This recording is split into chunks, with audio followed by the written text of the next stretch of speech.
My fiancé left me weeks before our wedding because his dad decided I wasn't good enough. So, I made sure they'd regret it. I still remember the weight of that diamond on my finger. 3 carats of false promises. Ethan had insisted on something worthy of a Parker bride.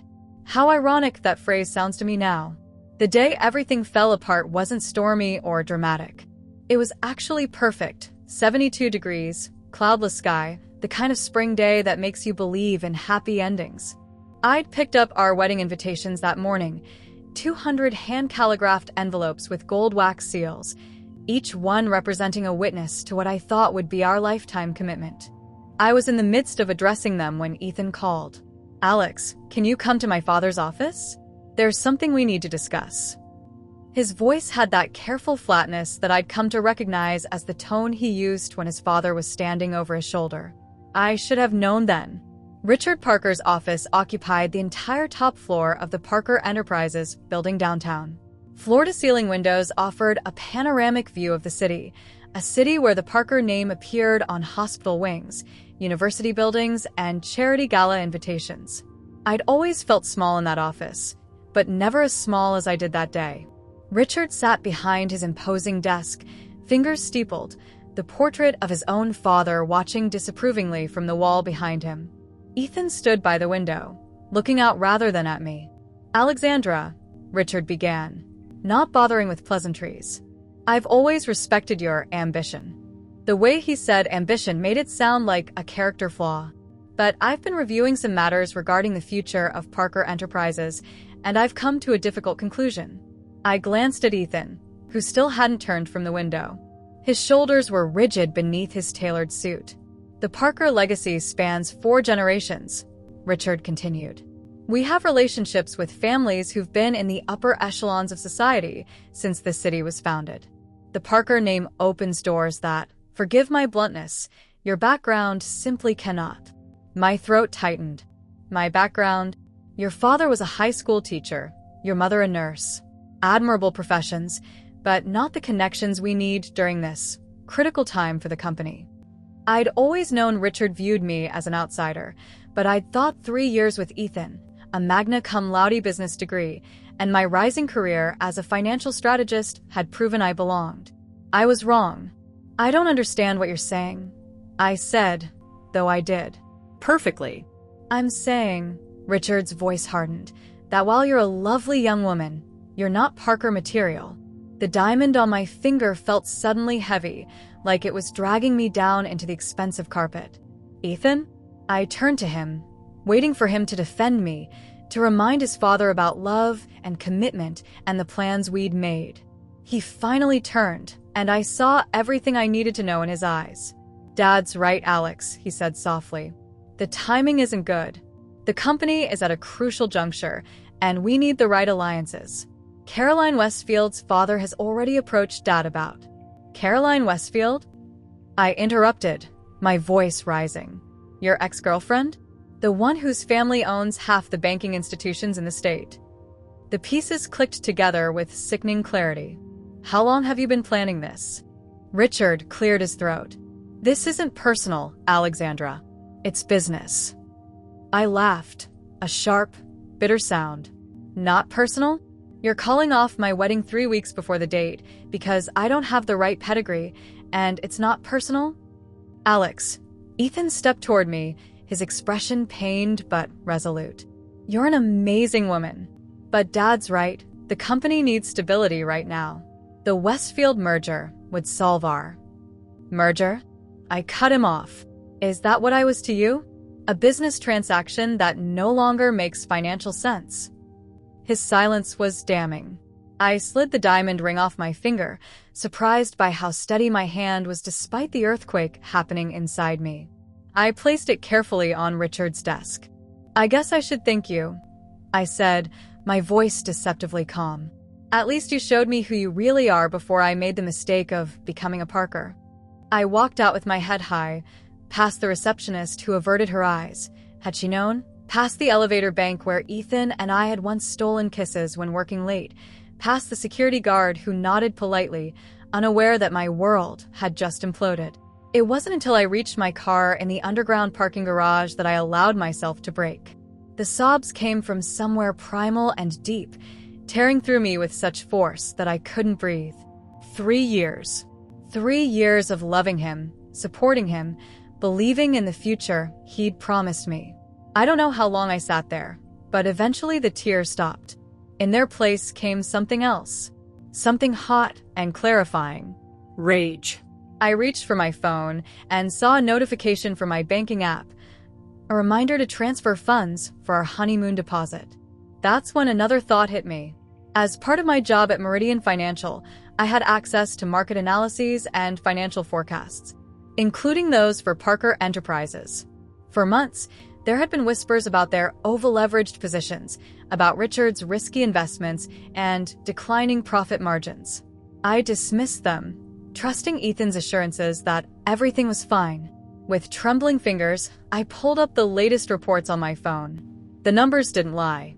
Parker Enterprises was in trouble, the kind that made desperate men seek advantageous marriages to banking heiresses. I started the car, a strange calm settling over me. If I wasn't good enough to be a Parker, then perhaps the Parkers weren't good enough to keep their precious company. In that moment, as I drove away from the gleaming Parker building, the first seeds of my revenge took root. They thought they'd discarded me. They had no idea I was about to become their worst nightmare. Because while Ethan had been born into the Parker legacy, I had spent my entire life fighting to prove my worth. And I was just getting started. The wedding dress hung in my closet like a ghost, haunting me each morning. 2 weeks after the confrontation, I finally packed it away, along with the table settings, the honeymoon brochures, and every photograph of Ethan and me. I didn't burn them. That would have been too dramatic, too emotional.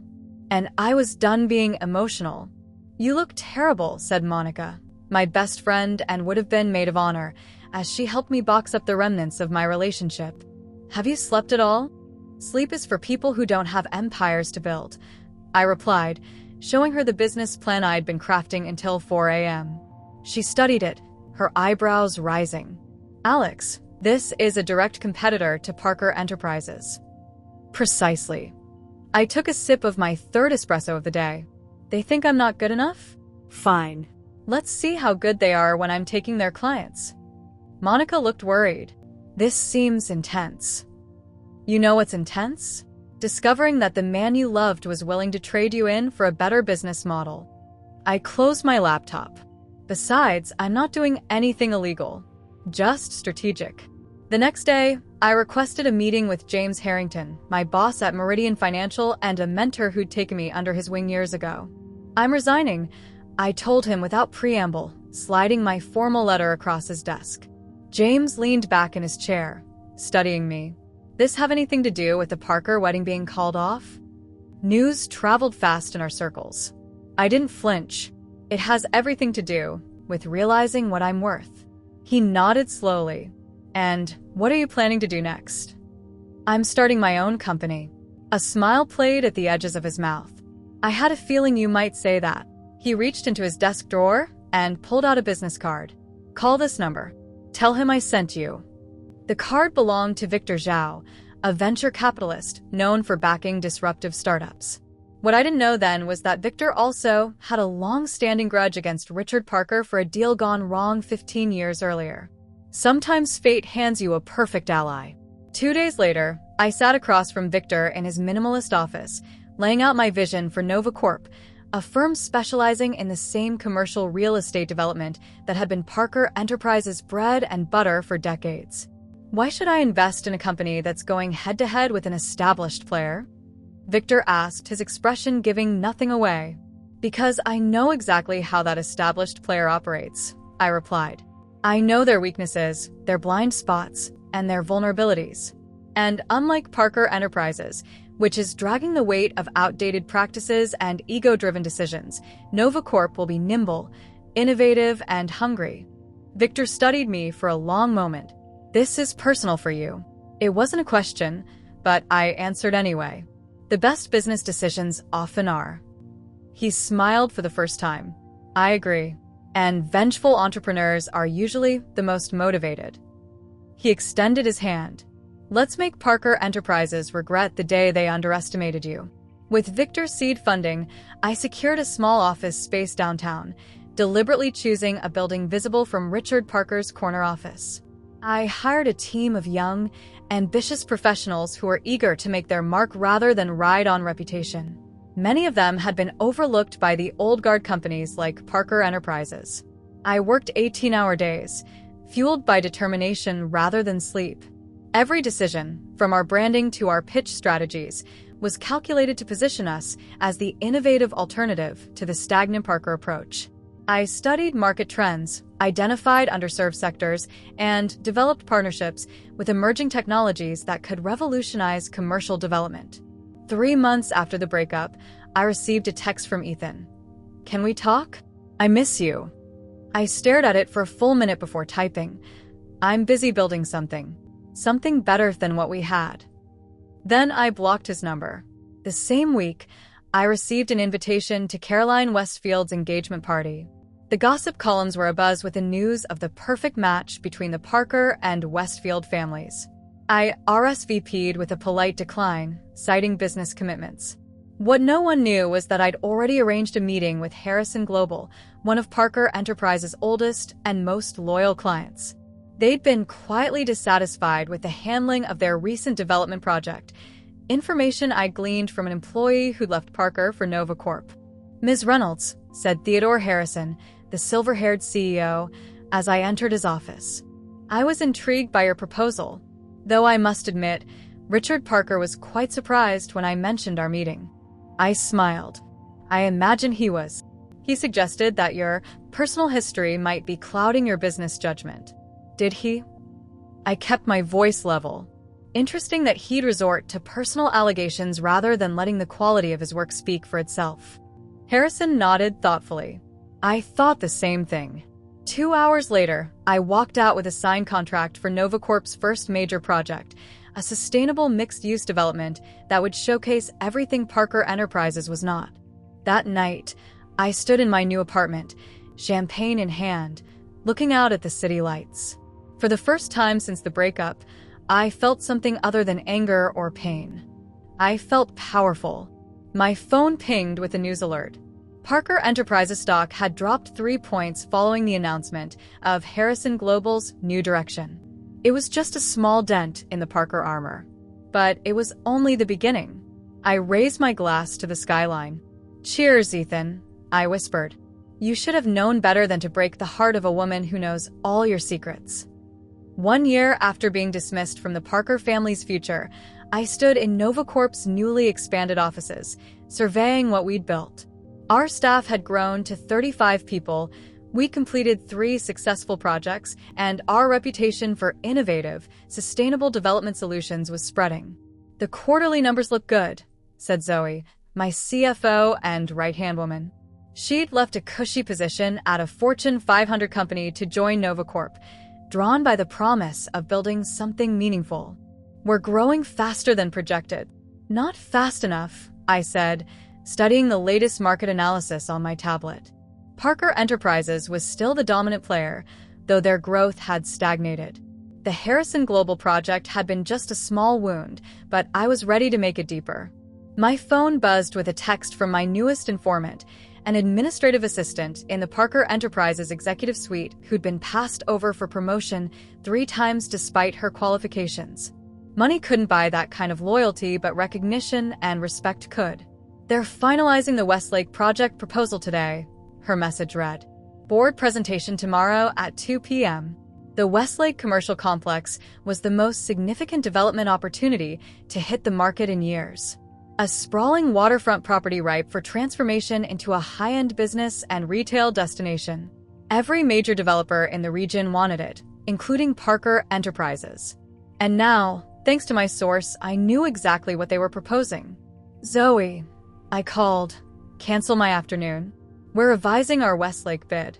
16 hours later, bleary-eyed but satisfied, my team and I had completely restructured our proposal. Where Parker Enterprises planned traditional retail and office spaces, we offered a mixed-use concept with integrated green technology. Where they promised completion in 36 months, we guaranteed 30. And where they emphasized the Parker legacy of luxury, we highlighted innovation and community integration. Most importantly, we undercut their bid by just enough to be competitive without seeming desperate.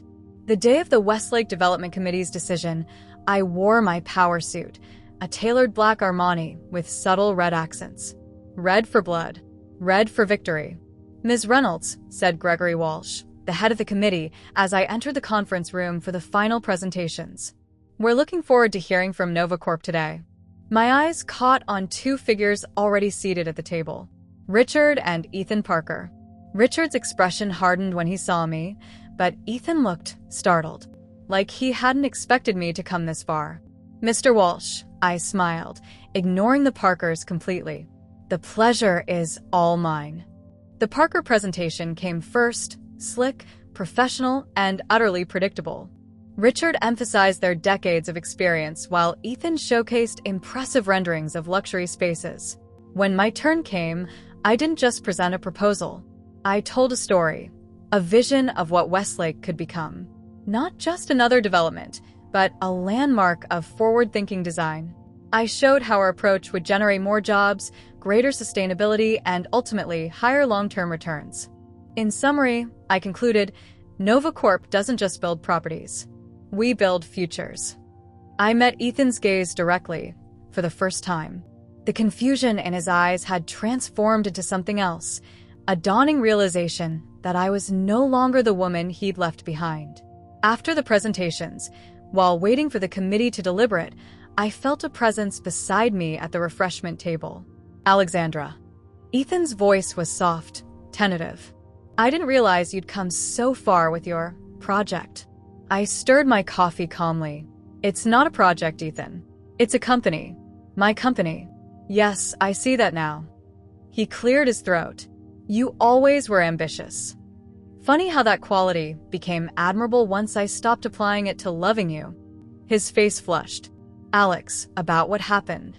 "Mr. Parker, Ms. Reynolds." Gregory Walsh appeared, saving me from whatever justification Ethan was about to attempt. "The committee has reached a decision. Please join us." Back in the conference room, Walsh didn't drag out the suspense. After careful consideration, the Westlake Development Committee has decided to award the project to Nova Corp. Richard Parker's face went from confident to thunderous in an instant. "On what grounds?" Nova Corp's proposal offered greater innovation, faster completion, and a more comprehensive community integration plan, Walsh replied evenly. The committee vote was unanimous. I kept my expression professionally pleased rather than triumphant as we signed the preliminary contracts. But inside, I was soaring.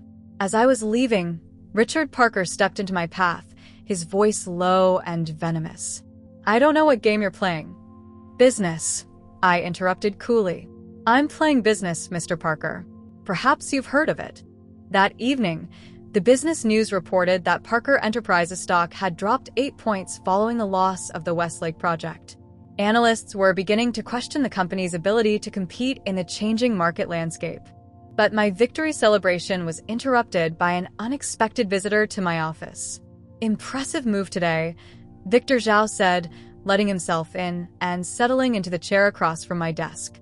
"But you should know that Richard Parker isn't one to lose gracefully." "I'm counting on it," I replied. Victor slid a folder across my desk. "My sources tell me Parker Enterprises is in talks with Meridian Group for a merger. It would give them the capital injection they need to weather their current difficulties." I felt a flicker of alarm. A merger with Meridian would indeed strengthen Parker Enterprises considerably. "What do you suggest?" I asked. Victor smiled slightly. "As it happens, I have a seat on Meridian's board, and I've arranged for you to present to them before they make their decision." I raised an eyebrow. "You're playing a dangerous game, Victor." "No," he corrected, rising to leave. "We're playing a winning one. The meeting is next Thursday. Be ready to show them why Parker Enterprises is a sinking ship and how you're the one who drilled the holes." After he left, I stood by the window, watching the city lights come alive against the darkening sky. The first real blow had been struck. Parker Enterprises was beginning to bleed, and I was just getting warmed up. The Meridian Group's boardroom exuded old money and caution, qualities I intended to exploit. 14 board members watched me carefully as I stood before them, not as a spurned fiancé, but as a business rival with insider knowledge. Parker Enterprises portrays itself as a pillar of stability. I began, bringing up my first slide. But the numbers tell a different story. For the next 30 minutes, I methodically dismantled Parker Enterprises' financial facade. I revealed their over-leveraged positions, their declining profit margins on recent projects, and their failure to adapt to market trends. Most of this information was publicly available if you knew where to look, but some came from my growing network of disgruntled former Parker employees.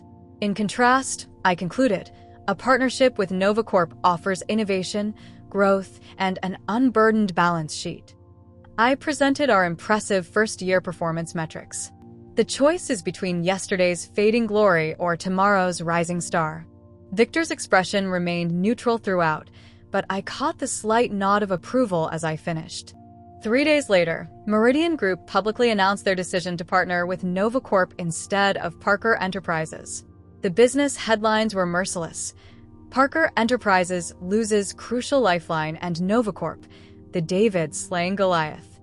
That afternoon, Bradley Chun, Parker Enterprises' brilliant chief technology officer, requested a meeting with me. I'd had my eye on him for months. "Your presentation to Meridian was impressive," he said, sitting across from me in my office. "Particularly your insights on technological integration." "Thank you," I replied, "though I suspect you're not here to compliment my PowerPoint skills." He smiled slightly. No. "I'm here because Parker Enterprises just slashed our R&D budget for the 3rd time this year. Richard is cutting costs in all the wrong places. And you prefer to work somewhere that values innovation." Exactly. By the end of the week, Bradley Chin joined NovaCorp, bringing with him 3 senior engineers and a portfolio of proprietary development concepts. Parker Enterprises stock dropped another 12 points. The exodus continued over the next 2 months. I didn't poach indiscriminately. I targeted only the best talent, the innovators whose ideas had been stifled under Richard's conservative leadership. Meanwhile, Richard Parker was growing desperate. I heard through industry channels that he'd taken out high-interest loans to cover operational costs. He'd also begun selling personal assets, first his vacation home in Aspen, then his collection of vintage cars. "You've got him running scared," said Monica over drinks at my penthouse apartment, a recent upgrade I'd allowed myself as NovaCorp's profit soared. "How does it feel?" I swirled the ice in my whiskey, considering the question. "Not as satisfying as I expected," I admitted. "I thought I'd feel vindicated. But mostly, I just feel focused." "On what?" "The endgame." I looked out at the city skyline, at the Parker Enterprises building now partially obscured by newer developments. "I don't just want to wound them. I want to own them." Monica studied me carefully. "Alex, at what point is enough enough?" Before I could answer, my phone rang. It was Victor. "Turn on Channel 8, he said without preamble. The breaking news banner splashed across the screen. Parker Enterprises stock in free fall after failed project delivery. Their latest development, rushed to completion in an attempt to generate cash flow, had suffered major structural issues. The footage showed cracked foundations and water damage in what was supposed to be a luxury office complex. "This is our moment," Victor said. "Their board is calling an emergency meeting tomorrow. Several key investors are threatening to pull out." "What are you suggesting?" "It's time for the kill shot. We offer to buy them out." The following day, I convened NovaCorp's board and presented the acquisition proposal. With our recent successes and strong financial position, combined with backing from Victor and several other investors I'd cultivated, we had the capital to make a serious offer. "Parker Enterprises is on the ropes," I told them. "Their stock value has declined 60% in 18 months. Their project pipeline is drying up. And now they have potential lawsuits from the Riverside development failure." "And do you think they'll sell to you?" asked one board member skeptically. "Given your history?" "They won't have a choice," I replied. "We'll be the only viable offer on the table." The vote was unanimous.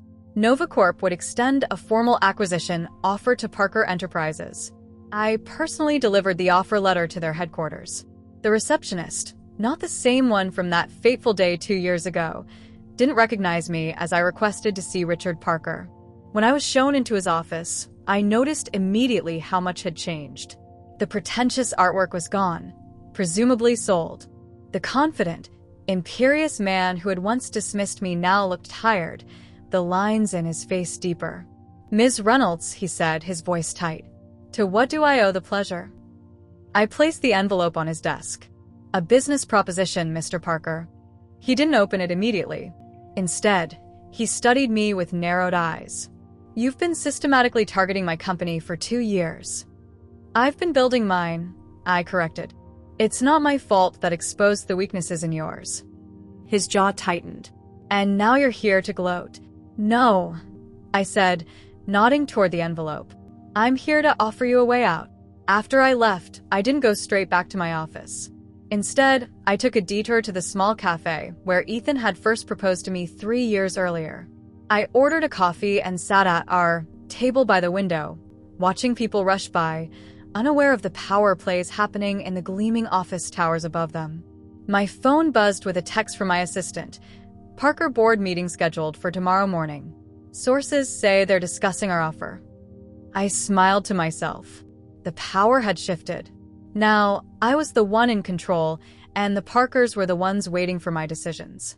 The game I'd been playing so patiently was about to reach its climax. The Parker Enterprises board debated for 3 days. Their stock continued to plummet as rumors of our acquisition offer leaked to the press. Finally, they requested a formal negotiation meeting. I chose the setting carefully. The top floor of NovaCorp's headquarters, a sleek, modern space that contrasted sharply with Parker Enterprises' traditional aesthetic. The conference room featured floor-to-ceiling windows with a direct view of the Parker building several blocks away. "Nice touch," Victor murmured as we waited for the Parker contingent to arrive. "I thought so," I replied, adjusting the documents before me.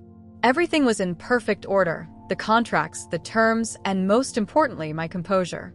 When they entered, it was a diminished version of the power dynamic I remembered from that day in Richard's office. Richard led the way, followed by Ethan and 3 board members. Their faces were masks of professional detachment, but I could see the tension in their shoulders, the tightness around their eyes. "Thank you for coming," I said, not rising from my seat at the head of the table. "Please sit." Richard's jaw tightened at my commanding tone, but he complied. Once, I would have been intimidated by his presence.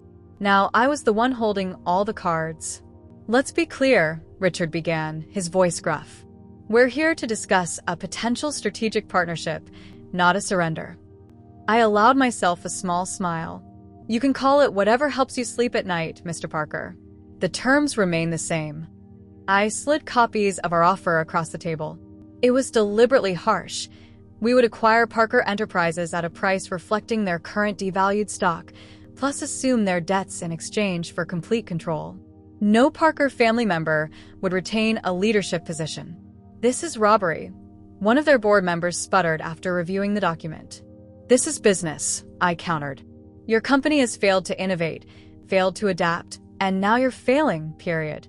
We're offering you a lifeline when you're drowning. Take it or don't. The market will decide your fate." "We have other interested parties," Richard claimed, though his bluff was transparent. "No, you don't." I placed another document on the table, a list of potential buyers we'd already approached and neutralized. "We've been very thorough." Ethan, who had remained silent until now, finally spoke. "Can we discuss a counteroffer? Perhaps a merger of equals or—" "There are no equals in this room," I interrupted, meeting his gaze directly. "Not anymore." For 3 hours, they argued, bargained, and finally pleaded. I made only minor concessions, enough to appear reasonable to outside observers, but not enough to dilute the essential truth. Parker Enterprises would cease to exist as they knew it.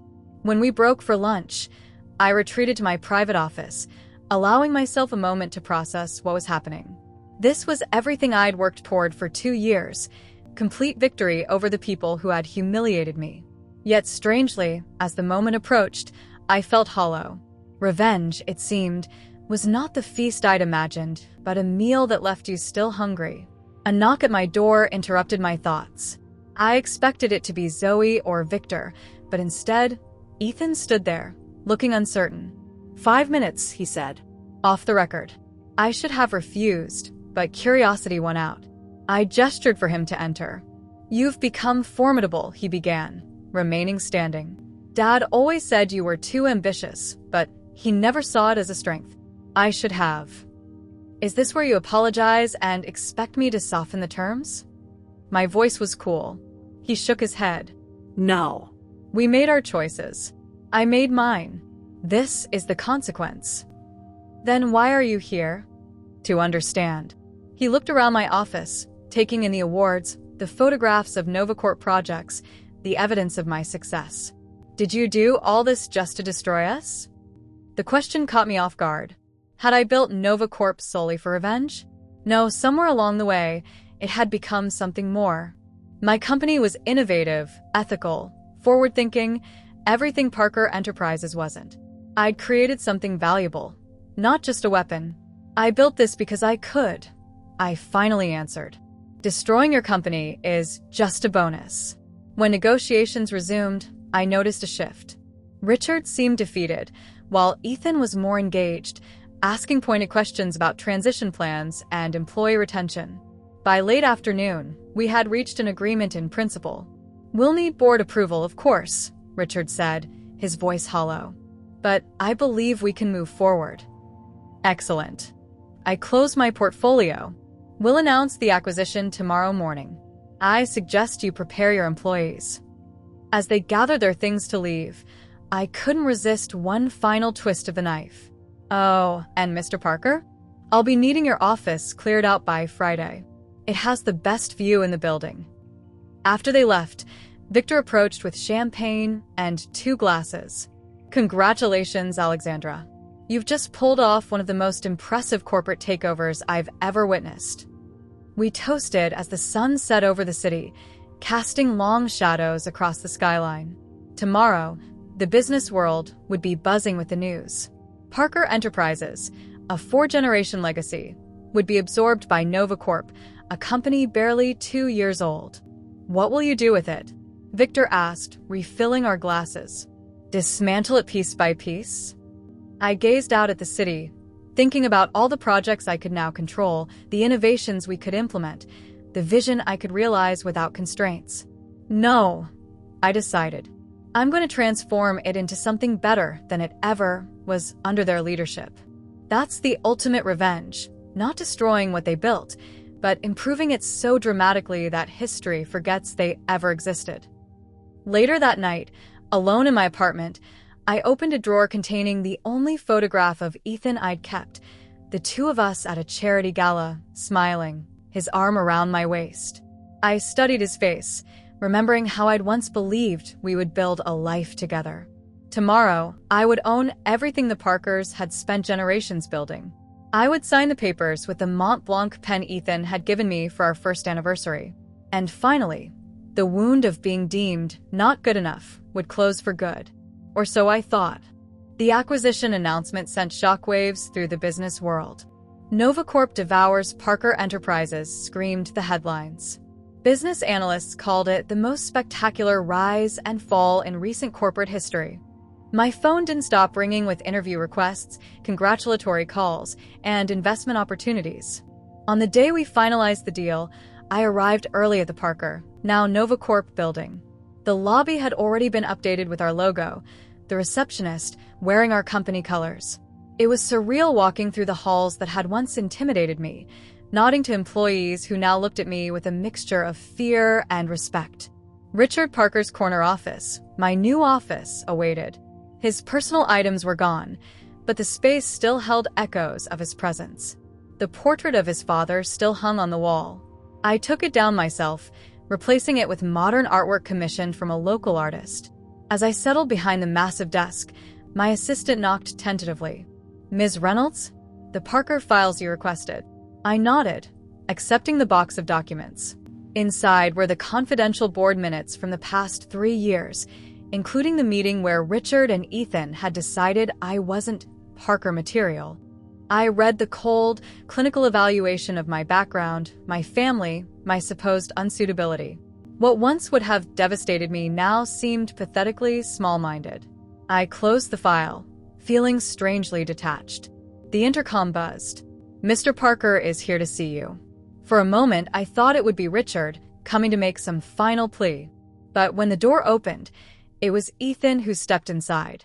He looked different, thinner, with shadows under his eyes and a new tension in his jawline. The past 2 years had aged him. "Congratulations," he said, gesturing around the office. "You've achieved everything you wanted." "Not everything," I replied coolly, "but enough."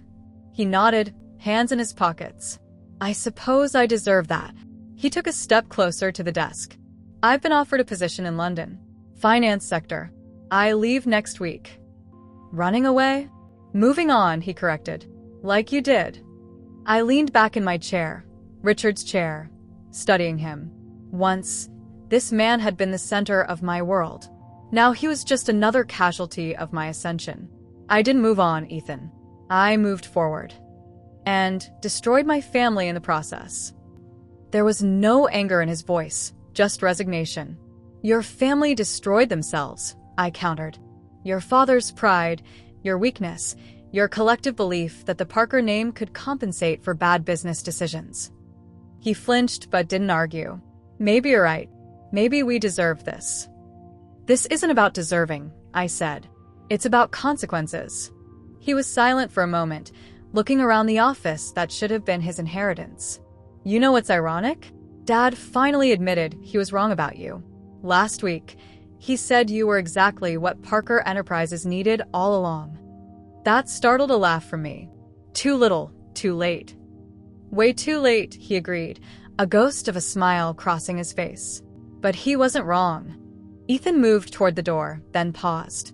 "For what it's worth, I'm sorry, Alex. Not just for how things ended, but for not having the courage to stand up to my father. For not recognizing what I had in you." I kept my expression neutral, refusing to give him the satisfaction of seeing me affected. "Goodbye, Ethan. Good luck in London." After he left, I stood by the window, looking out at the city that had witnessed my transformation. Part of me had expected his visit to bring closure, perhaps even vindication. Instead, it left me reflective. That evening, at the company-wide reception celebrating the acquisition, I found myself surrounded by employees old and new, investors, partners, and press. Victor raised a toast to the visionary leadership of Alexandra Reynolds, and everyone applauded. I smiled, accepted the accolades, played the role of triumphant CEO. Yet as the night wore on, I slipped away to the rooftop garden, needing a moment alone. "Quite the achievement," came a voice behind me. It was Monica, elegant in a black cocktail dress. "You got everything you wanted." "I did," I agreed, but my tone must have betrayed something. "But," she prompted, joining me at the railing. I looked out at the glittering city. "But revenge doesn't taste as sweet as I thought it would." "Because you've outgrown it," she suggested. "The woman who started this journey wanted revenge. The woman you've become wants more." I considered her words, realizing their truth. Somewhere along the way, my motivation had shifted. The empire I'd built was no longer about making the Parkers pay. It was about proving something to myself. "So, what now?" Monica asked. Before I could answer, my phone buzzed. It was an email from an international development consortium inviting Novacorp to bid on a revolutionary sustainable housing project. I smiled, feeling a new sense of purpose wash over me. "Now," I said, "I build something that has nothing to do with the past and everything to do with the future." 3 days later, I authorized a press release announcing Novacorp's new direction, a bold initiative focusing on sustainable, affordable development projects worldwide. The Parker name was notably absent from all communications. Not erased, just irrelevant. As I signed the documents for our first international venture, I used a new pen, not Ethan's Mont Blanc, but one I'd bought myself to mark this new chapter. Richard Parker called once, leaving a message about potential opportunities to collaborate. I never returned the call. Some wounds don't need closure. Some victories aren't measured by your enemy's defeat, but by your own evolution beyond the battlefield. The company I'd built out of heartbreak and rage was now becoming something I never anticipated, a legacy of my own, defined not by what I'd lost, but by what I'd created. Perhaps that was the sweetest revenge after all, not just surviving without them, but thriving in ways they could never have imagined. Not being defined by their rejection, but by my own vision. I was never the woman who wasn't good enough for the Parker name. I was the woman who made her own name greater.